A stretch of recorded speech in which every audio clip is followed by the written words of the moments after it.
नमस्कार, बहुत बहुत स्वागत है आप सभी का बुलेटिन में। मैं हूं आपके साथ स्मिता। बुलेटिन की शुरुआत करेंगे इस वक्त की बड़ी खबर के साथ। दिल्ली से खबर, मोदी सरकार पेश करेगी अंतरिम बजट। वित्त मंत्री निर्मला सीतारमण पेश करेंगी बजट। वित्त मंत्री लगातार छठा बजट पेश करेंगी। डायरेक्टर कैश ट्रांसफर योजना का ऐलान संभव। गरीब किसान, महिला और युवाओं पर फोकस। भारत को $5 ट्रिलियन इकोनॉमी बनाने का लक्ष्य। बढ़ सकती है किसान सम्मान निधि की राशि। और इसके अलावा आपको बता दें कि गरीबों के लिए जो जन कल्याणकारी योजनाएं चलाई जा रही है उनमें किसी भी प्रकार का बदलाव हमें देखने को नहीं मिलेगा। वो योजनाएं जस की तस चलेगी। और जो पूर्व बजट है, देखिए ये अंतरिम बजट है या हम इसे कहें मिनी बजट या छोटा बजट है, जो कि महज 3 महीने तक ये बजट है। उसके बाद जब किसी भी पार्टी की सरकार बनेगी तो एक और बजट बनेगा। उसके पहले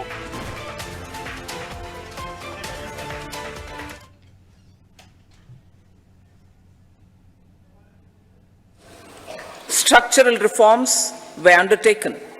Pro-people programs were formulated and implemented promptly. Conditions were created for more opportunities for employment and entrepreneurship. The economy got a new vigor. The fruits of development started reaching the people at scale. The country got a new sense of purpose and hope. Naturally, the people blessed the government with a bigger mandate.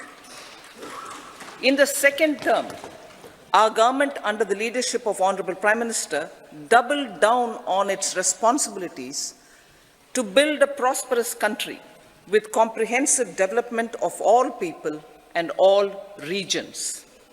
Our government strengthened its mantra to Sabka Saath, Sabka Vikas and Sabka Vishwas.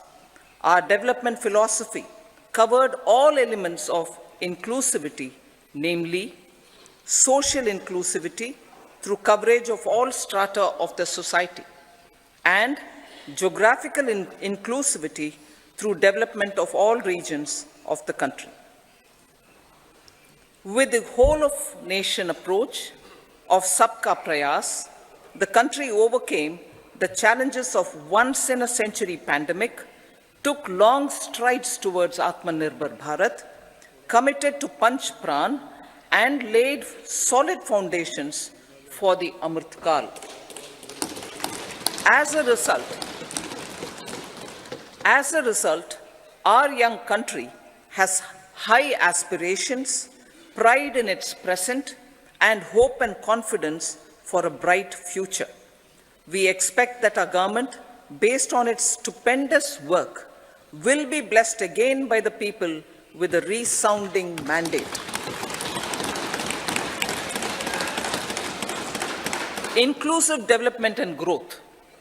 Our humane and inclusive approach to development is a marked and deliberate departure from the earlier approach of provisioning up to village level. Development programs were thus provisioned. In the last 10 years, however, have targeted each and every household and individual through housing for all, Har Ghar Jal, electricity for all, cooking gas for all, bank accounts and financial services for all in record time. The worries about food have been eliminated through free ration for 80 crore people. Minimum support prices for the produce of Annadata are periodically increased appropriately. These and the provision of basic necessities have enhanced real income in the rural areas. Their economic needs could be addressed, thus spurring growth and generating jobs. Social justice. Our government is working with an approach to development that is all-round, all-pervasive, and all-inclusive. Sarvangin, Sarvasparshi, or Sarvasamaveshi. It covers all castes and people at all levels. We are working to make India a Vikasit Bharat by 2047. For achieving that goal, we need to improve people's capability and empower them. Previously, social justice was mostly a political slogan. For our government, social justice is an effective and necessary governance model. The saturation approach of covering all eligible people is the true and comprehensive achievement of social justice. This is secularism in action, reduces corruption, and prevents nepotism, prevents Bhai Bhatijawad. There is transparency and assurance that benefits are delivered to all eligible people. The resources are distributed fairly.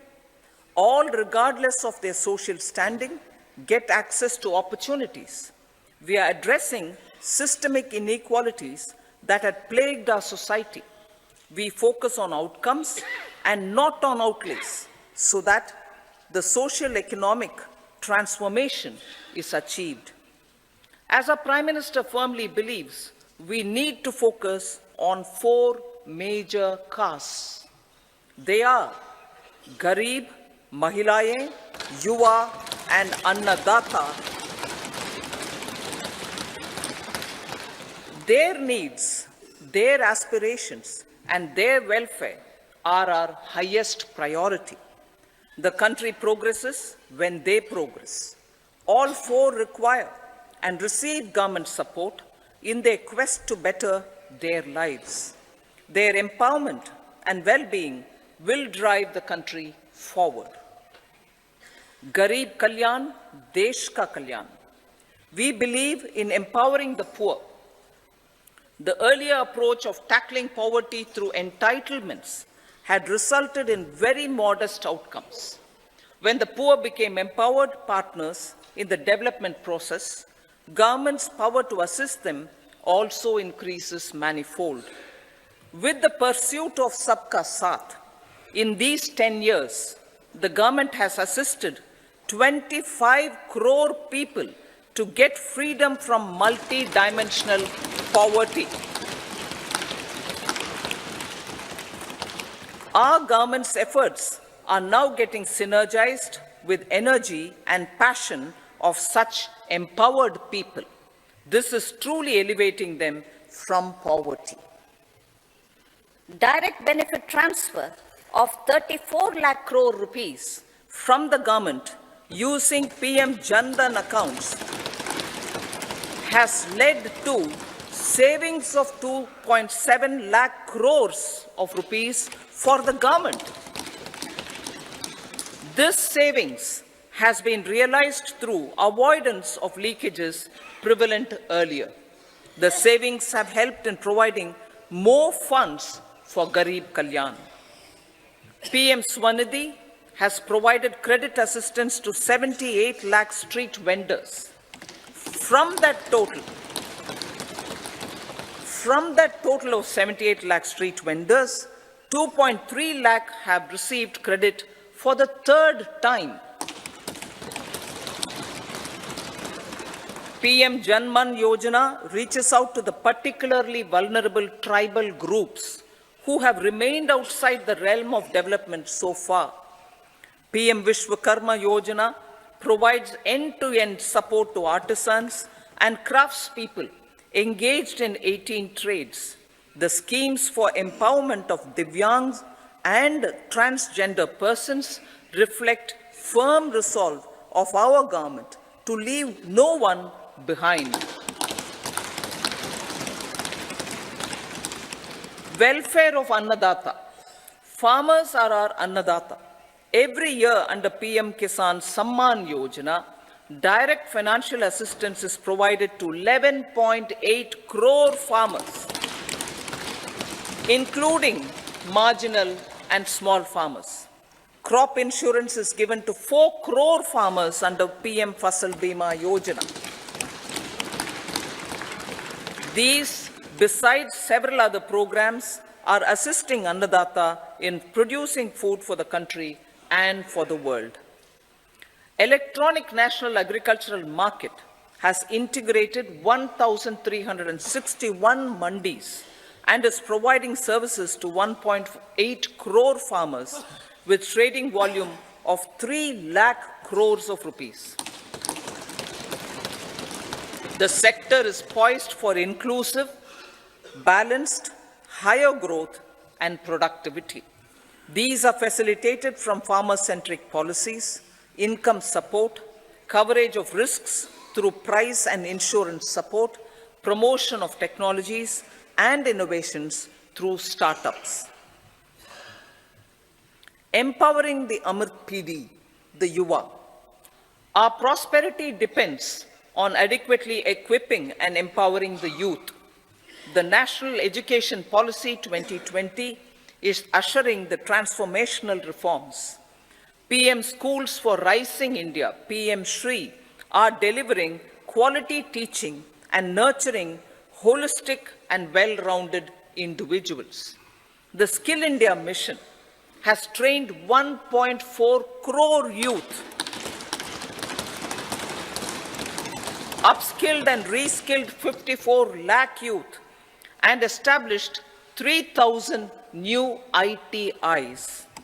A large number of institutions of higher learning, namely 7 IITs, 16 triple ITs, 7 IIMs, 15 AIMS, and 390 universities have been set up. PM Mudra Yojana has sanctioned 43 crore loans aggregating to 22.5 lakh crores of rupees for entrepreneurial aspirations of our youth.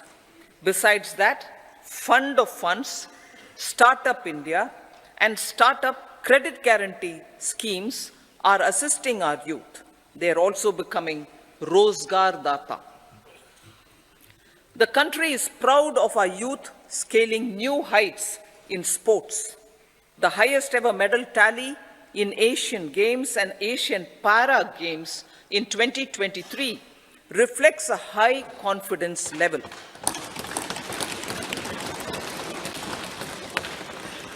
Chess prodigy and our #1 ranked player Pragnananda put up a stiff fight against the reigning world champion Magnus Carlsen in 2023. Today, India has over 80 chess grandmasters compared to little over 20 in 2010. Momentum for Nari Shakti. The empowerment of women through entrepreneurship, ease of living, and dignity for them has gained momentum in these 10 years. 30 crore Mudra Yojana loans have been given to women entrepreneurs. Female enrollment in higher education has gone up by 28% in 10 years. In STEM courses, girls and women constitute 43% of enrollment, one of the highest in the world. All these measures are getting reflected in the increasing participation of women in workforce. Making triple talaq illegal, reservation of 1/3 seats for women in the Lok Sabha and state assemblies, and giving over 70% houses under PM Awas Yojana in rural areas to women, and giving over 70% houses under PM Awas Yojana in rural areas to women as sole or joint owners have enhanced their dignity.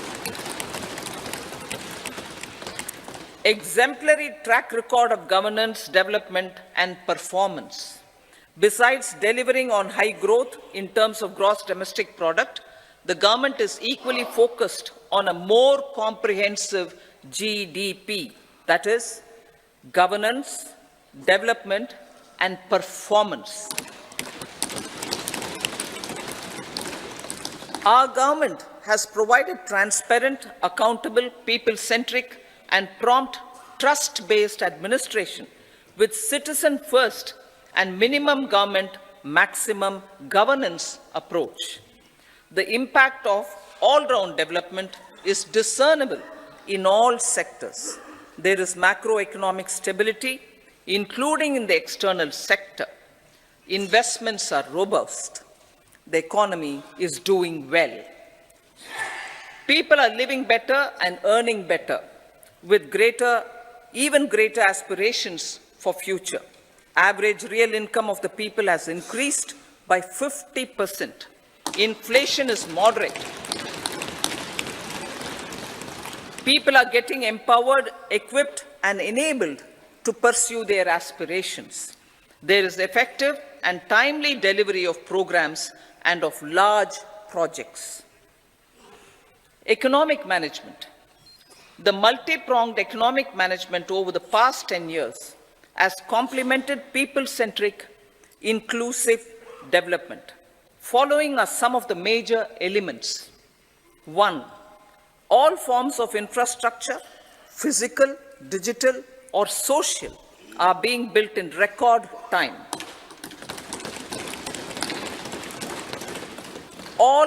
Number 2, all parts of the country are becoming active participants in economic growth. Number 3, digital public infrastructure, a new factor of production as if in the 21st century, is instrumental in formalization of the economy. Number 4, goods and services tax has enabled one nation, one market, one tax. Tax reforms have led to deepening and widening of tax base. Number 5, strengthening of the financial sector has helped in making savings, credit, and investments more efficient. Number 6, GIFT, IFSC, and the Unified Regulatory Authority, IFSCA, are creating a robust gateway for global capital and financial services for the economy. Number 7, proactive inflation management has helped keep inflation within the policy band. Now, the global context, Honorable Speaker, sir. Geopolitically, global affairs are becoming more complex and challenging with wars and conflicts. Globalization is being redefined with reshoring and friendshoring, disruption and fragmentation of supply chains, and competition for critical minerals and technologies. A new world order is emerging after the COVID pandemic. India assumed the G20 presidency during very difficult times for the world. The global economy was going through high inflation, high interest rates, low growth, very high public debt, low trade growth, and climate changes. The pandemic has led to a crisis of food, fertilizer, fuel, and finances for the world, while India successfully navigated its way. The country showed the way forward and built consensus on solutions for those global problems. The recently announced India-Middle East-Europe economic corridor is a strategic and economic game changer for India and others. In the words of Honorable Prime Minister, the corridor, and I quote, will become the basis of world trade for hundreds of years to come, and history will remember that this corridor was initiated on Indian soil, unquote. Vision for Vikasit Bharat. Our vision for Vikasit Bharat is that of prosperous Bharat in harmony with nature, with modern infrastructure, and providing opportunities for all citizens and all regions to reach their potential. With confidence arising from strong and exemplary track record of performance and progress, earning Sabka Vishwas, the next 5 years will be years of unprecedented development and golden moments to realize the dream of developed India by 2047. The trinity of demography, democracy, and diversity, backed by Sabka Prayas, has the potential to fulfill aspirations of every Indian. As Honorable Prime Minister in his Independence Day address to the nation mentioned, I quote, "There is no dearth of opportunities, as many opportunities as we want. The country is capable of creating more opportunities. Sky is the limit," unquote. Strategy for Amrit Kal. Our government will adopt economic policies that foster and sustain growth, facilitate inclusive and sustainable development, improve productivity, create opportunities for all, help them enhance their capabilities, and contribute to generation of resources to power investments and fulfill aspirations. Guided by the principle, reform, perform, and transform, the government will take up next generation reforms and build consensus with the states and stakeholders for effective implementation.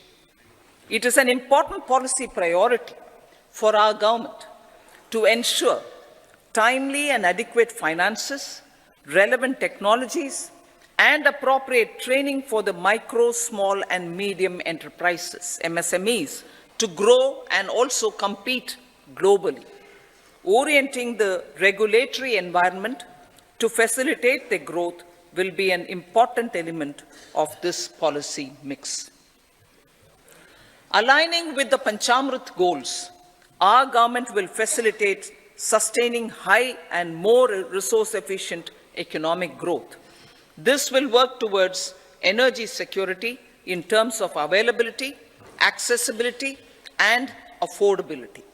For meeting the investment needs, our government will prepare the financial sector in terms of size, capacity, skills, and regulatory framework. Aspirational Districts Program. Our government stands ready to assist the states in faster development of aspirational districts and blocks, including generation of ample economic opportunities. Development of the East. Our government will pay utmost attention to make the eastern region and its people a powerful driver of India's growth.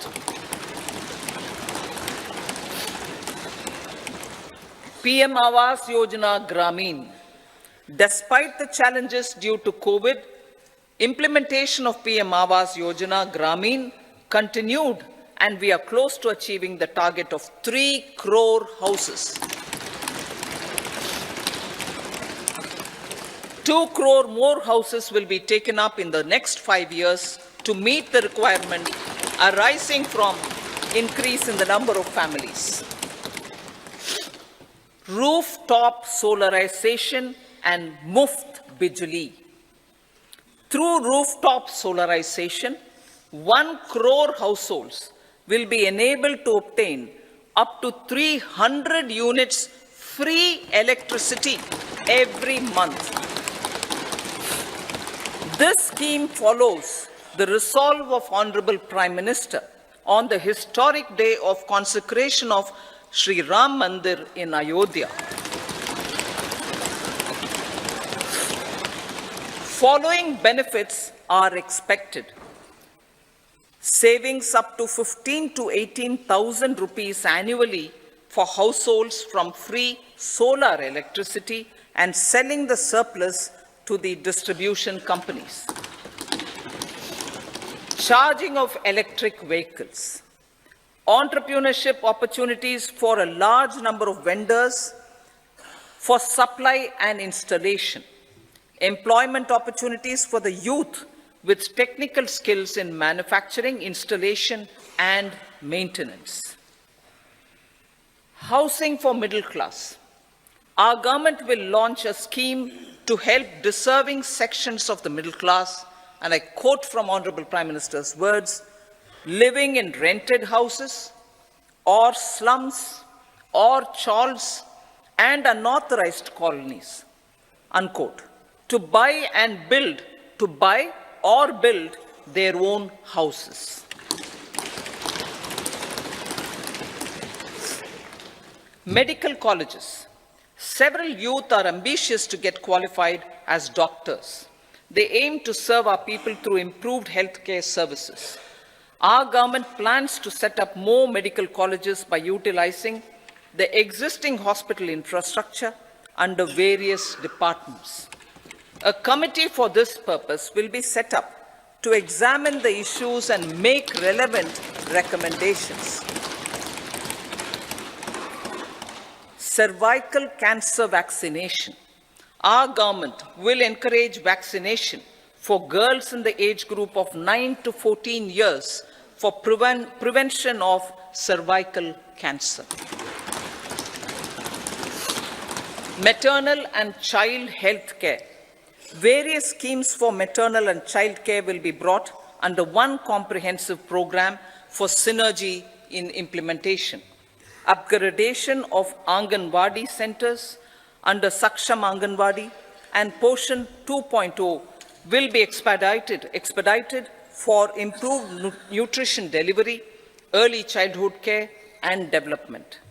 The newly designed U-Win platform for managing immunization and intensified efforts of Mission Indradhanush will be rolled out expeditiously throughout the country. Ayushman Bharat. Healthcare cover under Ayushman Bharat scheme will be extended to all ASHA workers, to all Anganwadi workers and helpers. Agriculture and food processing. The efforts of value addition in agriculture sector and boosting farmers' incomes will be stepped up. Pradhan Mantri Kisan Sampada Yojana has benefited 38 lakh farmers and generated 10 lakh employment. Pradhan Mantri Formalization of Micro Food Processing Enterprises Yojana has assisted 2.4 lakh SHGs and 60,000 individuals with credit linkages. Other schemes are complementing the efforts for reducing post-harvest losses and improving productivity and incomes. For ensuring faster growth of the sector, our government will further promote private and public investment in post-harvest activities, including aggregation, modern storage, efficient supply chains, primary and secondary processing and marketing and branding. Nano DAP. After the successful adoption of nano urea, application of nano DAP on various crops will be expanded in all agroclimatic zones. Atmanirbhar Oil Seeds Abhiyan. Building on the initiative announced in 2022, a strategy will be formulated to achieve Atmanirbharta for oil seeds such as mustard, groundnut, sesame, soya bean, and sunflower. This will cover research for high-yielding varieties, widespread adoption of modern farming techniques, market linkages, procurement, value addition, and crop insurance. Dairy development. A comprehensive program for supporting dairy farmers will be formulated. Efforts are already on to control foot and mouth disease. India is the world's largest milk producer with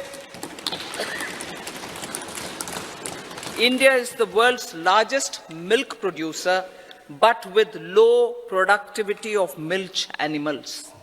The program will be built on the success of existing schemes such as Rashtriya Gokul Mission, National Livestock Mission, and infrastructure development funds for dairy processing and animal husbandry. Matsya Sampada. It was a government which set up a separate department for fisheries realizing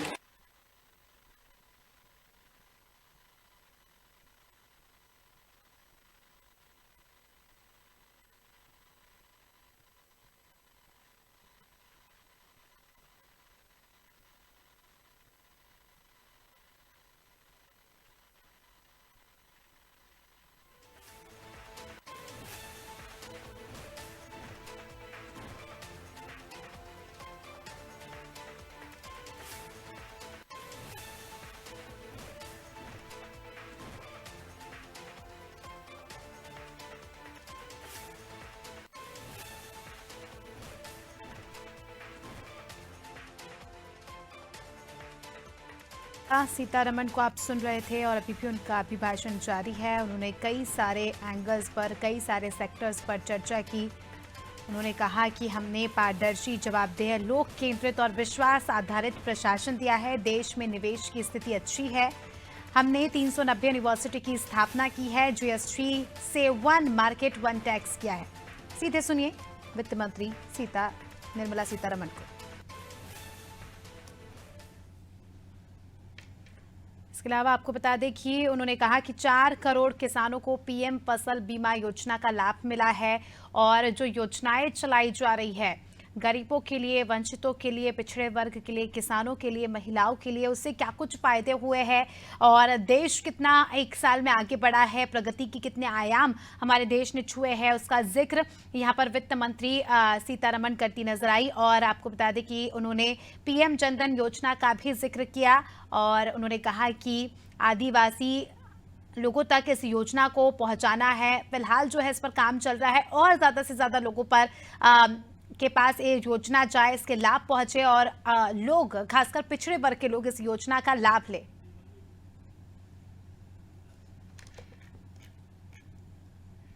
साथ ही उन्होंने 3 खास important बातें कही है। आपको उन बातों के बारे में बता देती हूँ। उन्होंने स्किल इंडिया मिशन का जिक्र किया, जिसमें उन्होंने कहा कि स्किल इंडिया मिशन में 1.4 करोड़ युवाओं को ट्रेंड किया गया। 3000 नए आईआईटी बनाए गए। 3000 नई आईटीआई बनाई गई। हम सबका साथ, सबके विकास के पथ पर आगे बढ़ रहे हैं और हमारा काम सेकुलरिज्म को बनाए रखना है। हमारा गरीब को एम्पावर्ड करने पर जोर है। इस प्रकार का जिक्र उन्होंने किया। साथ ही उन्होंने कहा कि बीते साल में सरकार 25 करोड़ लोगों की गरीबी दूर करने में कामयाब रही। हमारी सरकार का उद्देश्य सामाजिक न्याय कायम करना है। सरकार सर्वांगीण और सर्वसमावेशी विकास के लिए काम कर रही है। पीएम मुद्रा योजना के तहत 22.5 लाख करोड़ मूल्य के 43 करोड़ लोन मंजूर किए गए और योजनाओं का ब्यौरा उन्होंने दिया। देखिए, कोई भी योजना बनती है तो ये जानना बहुत ज़्यादा महत्वपूर्ण हो जाता है कि वो योजना हितग्राही तक पहुंची या नहीं, उसका कितना लाभ हो रहा है, उस योजना से आम जनता का कितना फायदा होता है। और उसी के लिए ये सत्र जो है होते हैं और काफ़ी ज़्यादा महत्वपूर्ण होते हैं। जिस प्रकार से वित्त मंत्री ने भी जिक्र किया, योजनाओं का ब्यौरा दिया उन्होंने कि जो 1 साल से योजनाओं का क्या कुछ फीडबैक रहा, क्या कुछ अपडेट रहा, कितने लोगों को फायदा हुआ, कितने लोगों तक ये योजनाएं नहीं पहुंची, कितने लोगों तक ये योजनाएं पहुंचानी, योजनाओं का लाभ पहुंचाना है।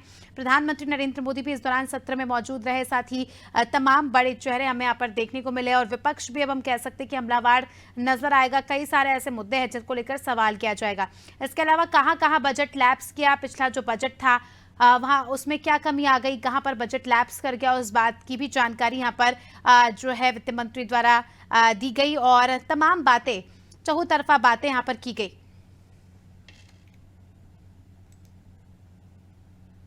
और अब जो है आने वाले समय में क्या कुछ करना है उसको लेकर भी वित्त मंत्री ने जिक्र किया। उन्होंने कहा कि 3 करोड़ लखपति दीदी बनाने का लक्ष्य है पूरे भारत में। खासकर महिला सशक्तिकरण के लिहाज से लखपति दीदी योजना चलाई जा रही है, जिसमें महिलाओं को tripling of the capital expenditure outlay in the past 4 years, resulting in huge multiplier impact on economic growth and employment creation. The outlay for the next year is being increased by 11.1% to 11,11,111 crore rupees. This would be 3.4% of our GDP. Railways. 3 major railway corridor programs will be implemented. These are energy, mineral and cement corridor. Number 2, port connectivity corridors. And number 3, high traffic density corridors. The projects have been identified under the PM Gati Shakti for enabling multimodal connectivity. They will improve logistics efficiency and reduce cost. The resultant decongestion of the high traffic corridors will also help in improving operations of passenger trains, resulting in safety and higher travel speed for passengers. Together with dedicated freight corridors, these 3 economic corridor programs will accelerate our GDP growth and reduce logistic costs.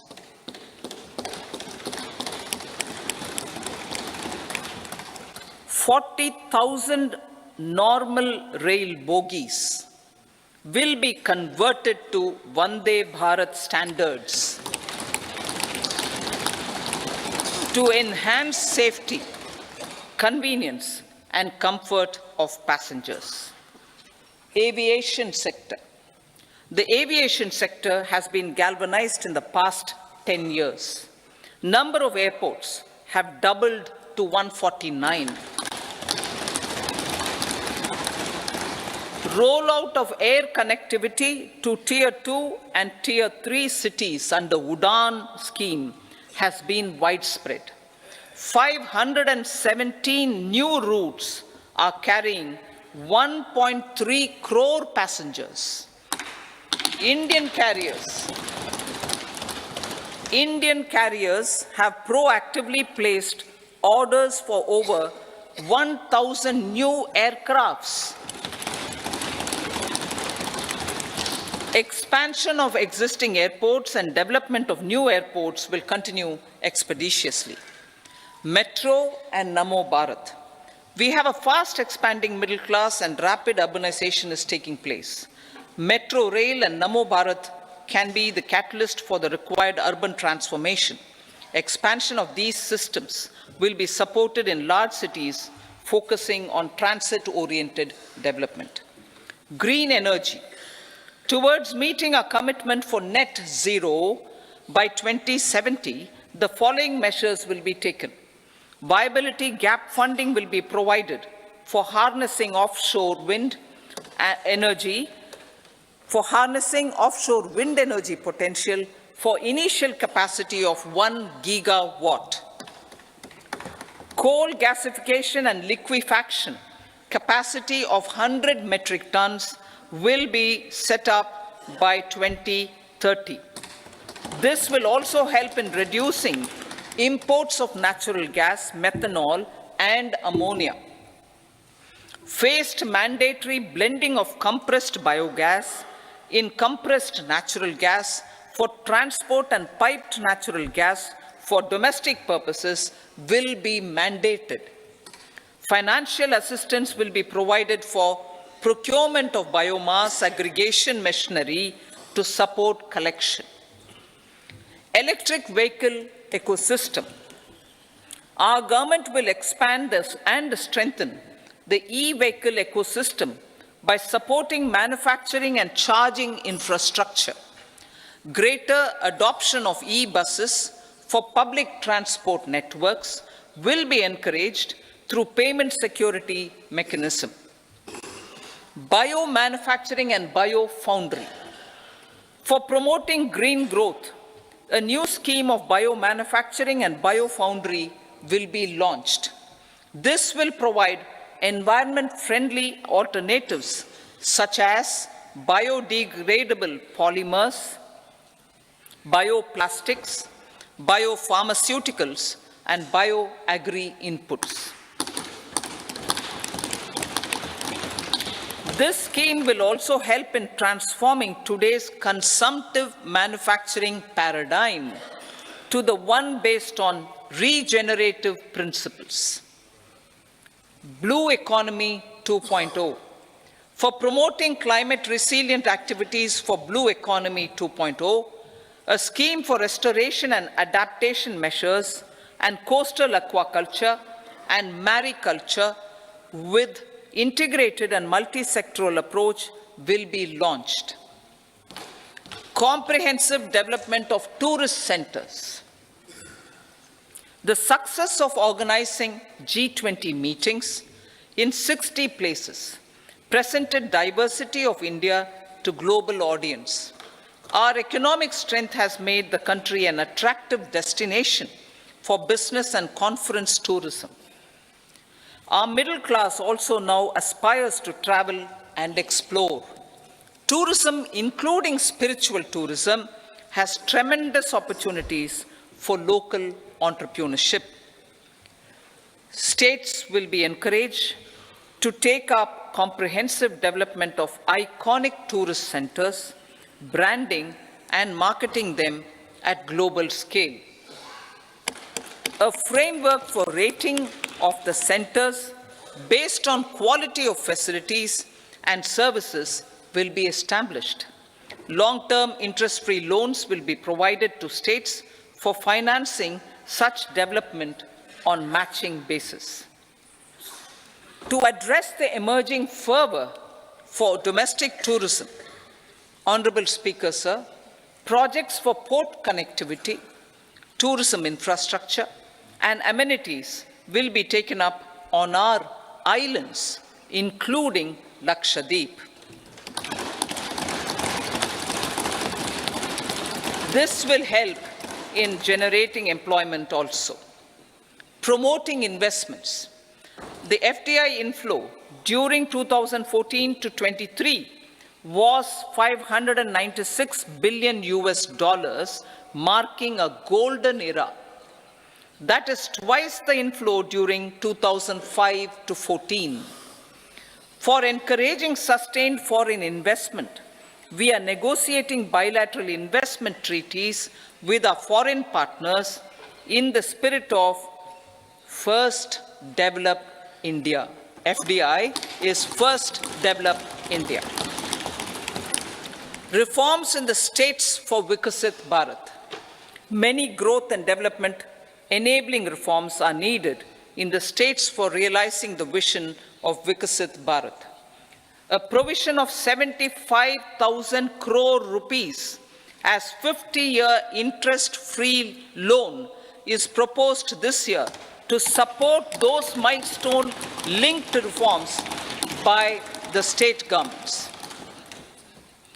Societal changes. The government will form a high-powered committee for an extensive consideration of the challenges arising from fast population growth and demographic changes.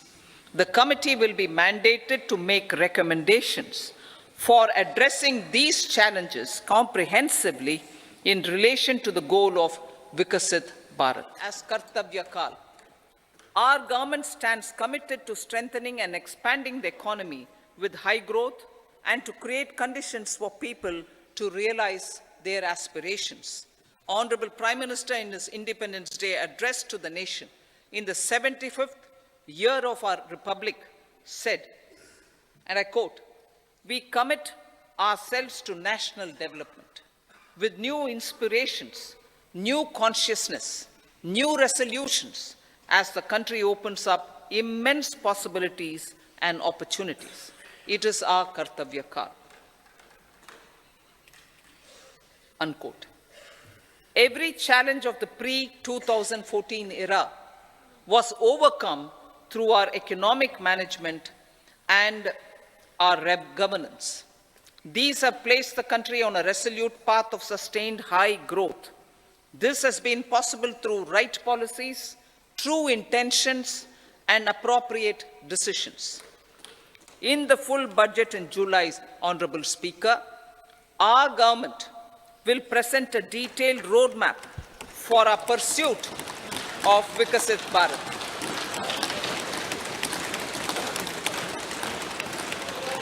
Revised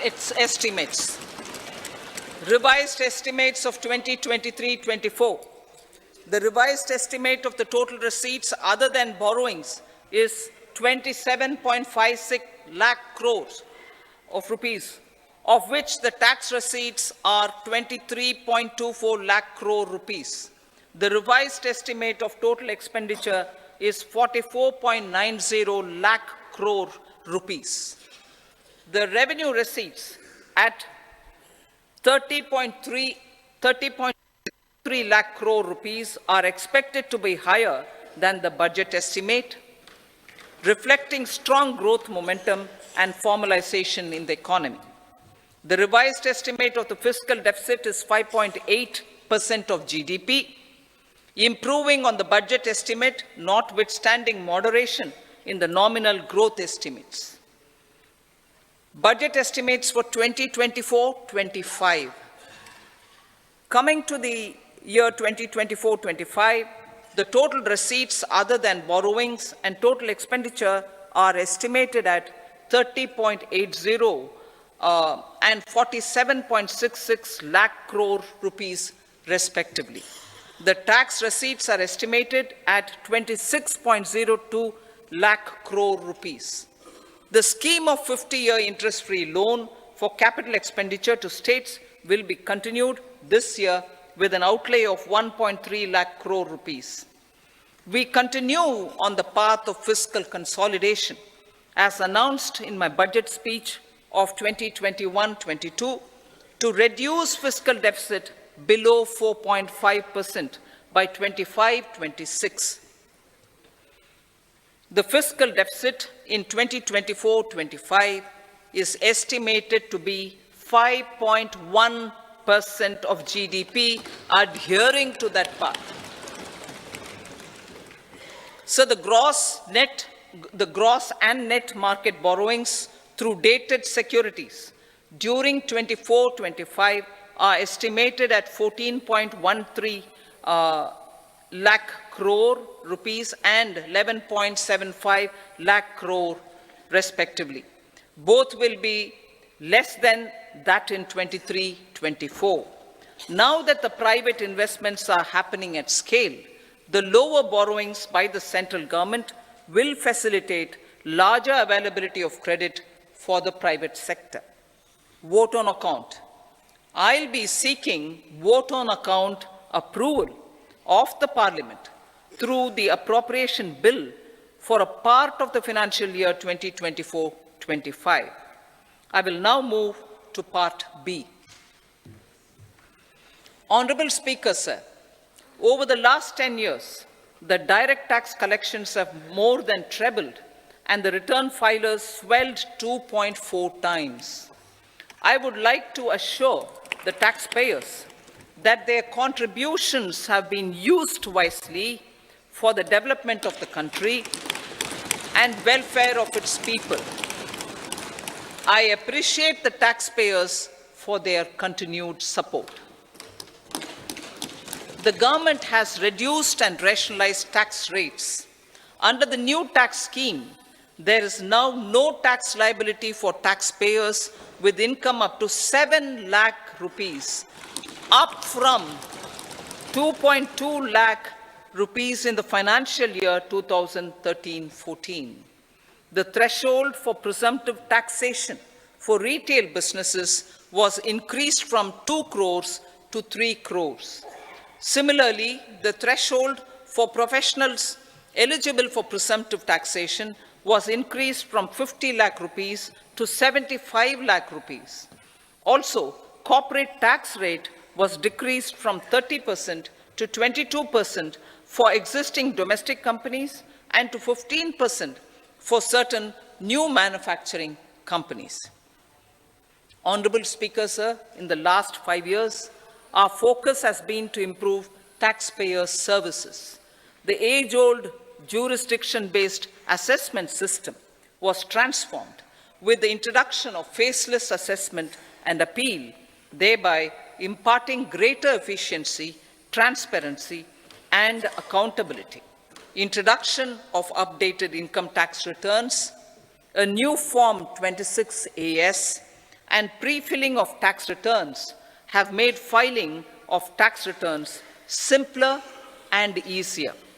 Average processing time of returns has been reduced from 93 days in the year 2013-14 to a mere 10 days this year, thereby making refunds faster. Indirect taxation. By unifying the highly fragmented indirect tax regime in India, the GST has reduced the compliance burden on trade and industry. The industry has acknowledged the benefits of GST. According to a recent survey conducted by a leading consulting firm, 94% of industry leaders view the transition to GST as largely positive. According to 80% of the respondents, it has led to supply chain optimization, as elimination of tax arbitrage and octroi has resulted in disbanding of checkposts at the state and city boundaries. At the same time, tax base of GST more than doubled, and the average monthly gross GST collection has almost doubled to 1.66 lakh crores this year. States too have benefited. States' SGST revenue, including compensation released to states in the post-GST period of 2017-18 to 2022-23, has achieved a buoyancy of 1.22. In contrast, the tax buoyancy of state revenues from subsumed taxes in the pre-GST four-year period of 2012-13 to 2015-16 was a mere 0.72. The biggest beneficiaries are consumers, as reduction in logistic cost and taxes have brought down prices of most goods and services.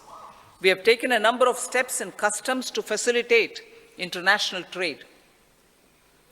As a result, the import release time declined by 47% to 71 hours at inland container depots, by 28% to 44 hours at air cargo complexes, and by 27% to 85 hours at seaports over the last 4 years since 2019, when the national time release studies were first started. Tax proposals. As for tax proposals, in keeping with the convention, I do not propose to make any changes relating to taxation and propose to retain the same tax rates for direct and indirect taxes, including import duties.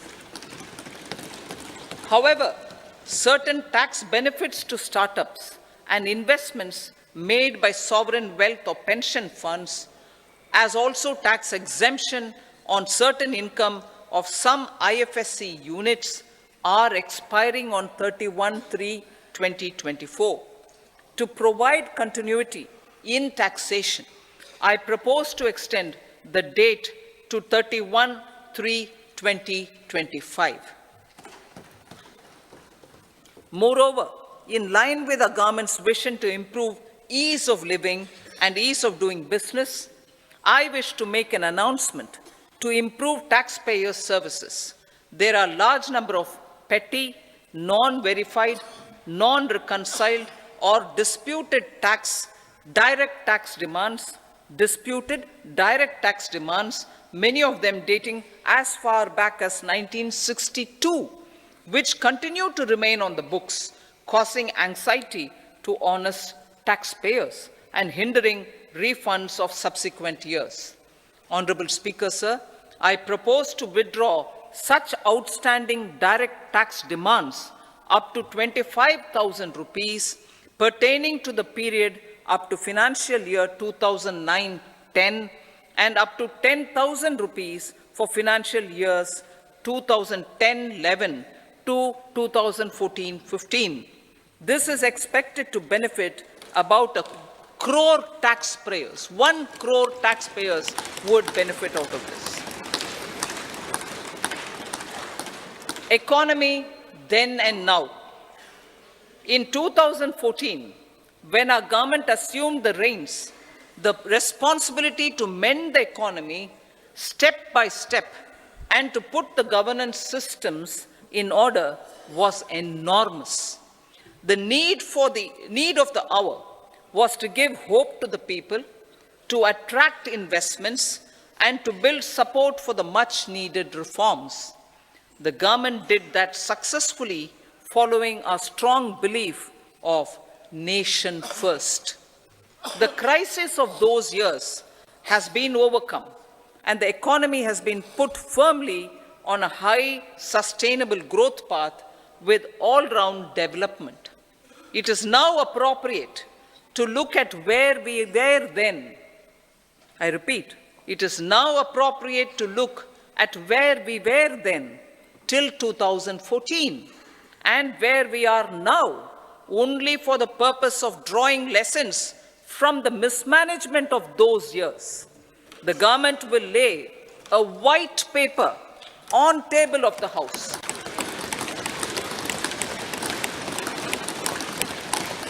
The exemplary track record of governance, development and performance, effective delivery and Jan Kalyan has given the government trust, confidence and blessings of the people to realize whatever it takes. The goal of Vikasit Bharat with good intentions, true dedication and hard work in the coming years and decades. With this, Honorable Speaker, I commend the interim budget to this August House. Jai Hind.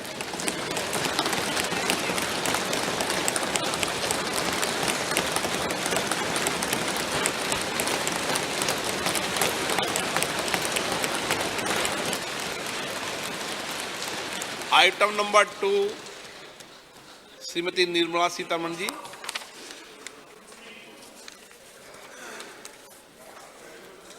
So, with your permission, I rise to lay on the table the following statements under Section 3(1) of the Fiscal Responsibility and Budget Management Act 2003, Medium-Term Fiscal Policy cum Fiscal Policy Strategy Statement and Macroeconomic Framework Statement. Item number 3, Srimati Nirmala Sitharaman ji. Sir, with your permission, I rise to move